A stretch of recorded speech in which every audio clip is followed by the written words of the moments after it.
Joining us now with more are Latasha Fields, a homeschooling parent, and via Zoom, Democratic State Representative Terra Costa-Howard. Thank you both for joining us. Latasha Fields, I'd like to begin with you, please. You've been homeschooling your children for 18 years after you took your eldest out of public school.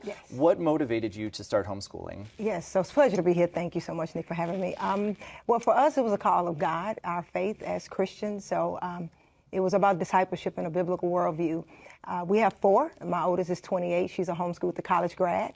We just graduated our second oldest in May of 2024, and he's entering trade into a welding program. And we have two more, a 15-year-old son and a 9-year-old daughter. Yes. And so we also have a micro school, so I tend to say I have a lot of babies. Yeah, quite the clan. Yes, absolutely, yes. Representative Costa-Howard, we mentioned some of those concerns folks raised about overreach. That includes, mandating certain elements of the curriculum. What exactly does this bill call for students to be taught? Well, actually, that is already the current law here in Illinois, that they have to be taught language arts, science, math, social studies, health, physical education. That's already current law. So that's nothing new.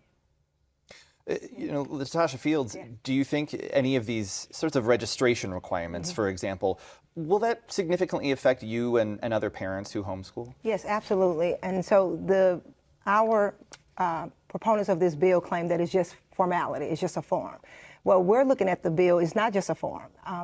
This bill, this 60-page bill will entail truancy, penalty, criminality. Parents that don't comply would have 30 days in jail. They would have $500 fines. And also with the whole idea of the core curriculum with the educational review, the current way that the Illinois law is, we don't have to produce an educational portfolio. And it does cite that we would have to satisfy the public education. And so because of what Pritzker signed in 2021 with comprehensive sex ed, the LGBTQ plus ideology, and the LGBT history, that in itself is religious persecution for us. That violates our First Amendment. So we don't need to produce or have government look at our educational portfolio. Another big clause that's in this bill that's very disturbing is that the bill states that Illinois has a fundamental goal for every student in the state of Illinois that their educational development is to serve the public purposes of the state. And so we as homeschool parents, we do not educate our children to serve the public purpose of the state. So that in itself tells us that our children, according to this bill, will be state property, and that parallels slavery. Where families have no autonomy, where my ancestors had no autonomy. And so we don't want our children to become property of the state. So there's a lot of disingenuousness in this bill. There's a lot of egregious, draconian things in this bill that we do not stand for. In terms of registration, as Illinois stands, there is voluntary registration. So we don't have to be forced to register our homeschool programs. Representative Costa-Howard, how about that? Tackling at least first the idea of sort of mandating these elements of the curriculum. Is that the intention of this bill? The intention of the bill is for the subjects to be taught. There is nothing in this bill that requires mandated curriculum that is taught in public school. So that is misinformation. That is incorrect. That is part of why some of these pieces were written in a way to actually give homeschool families the opportunity to be as creative as many of them are in how they teach. And as long as they're teaching the subjects that all children in the state of Illinois are required to be taught as at a high level, there's nothing that requires the curriculum that is in public schools. As far as the criminality, that's simply not true. Currently, truancy laws have that already built into the state law. So if there's a concern about the way the truancy laws are written, that's a different subject. What the declaration form does is make sure that we know that kids are alive, where they are. We want to make sure that they're okay. And that's what the declaration form does. Latasha Fields, how about that? Supporters say this can help prevent potential abuse and neglect because students who are being homeschooled, although there isn't any, evidence to back up that it's happening at higher rates, it still certainly can happen, and they don't have the eyes of teachers or other school officials on them the way students in a public school might. What's your take on that Well, argument? I believe that as many of us, over 48,000 of us in the state of Illinois, submitted witness slips that we disagree with this position that, that there's any idea that homeschool students are being abused. The public school system has failed. So this bill is very disingenuous.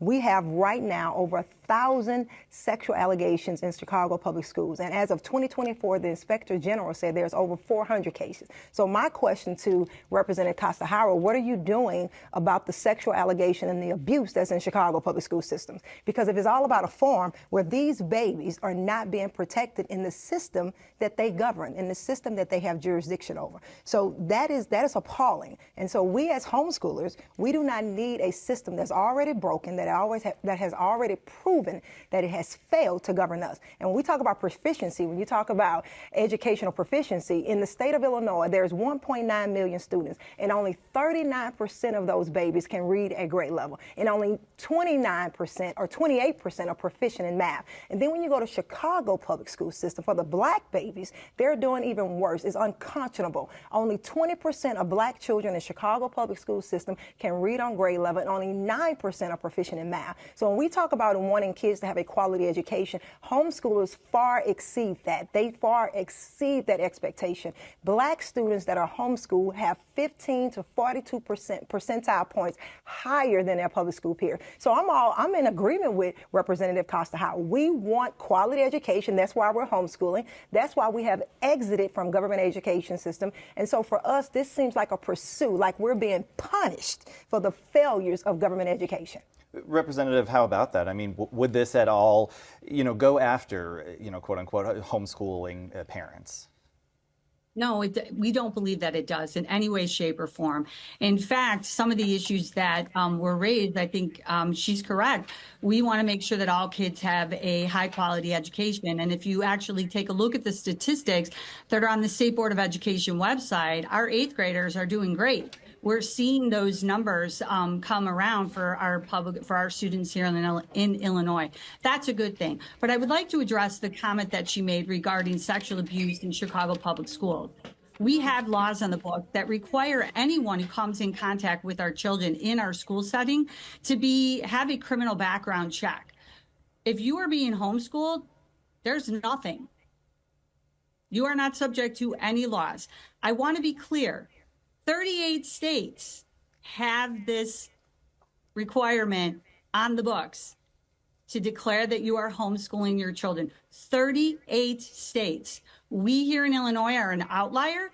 We know that if this is happening in Florida, West Virginia, Louisiana, they are not making these same complaints.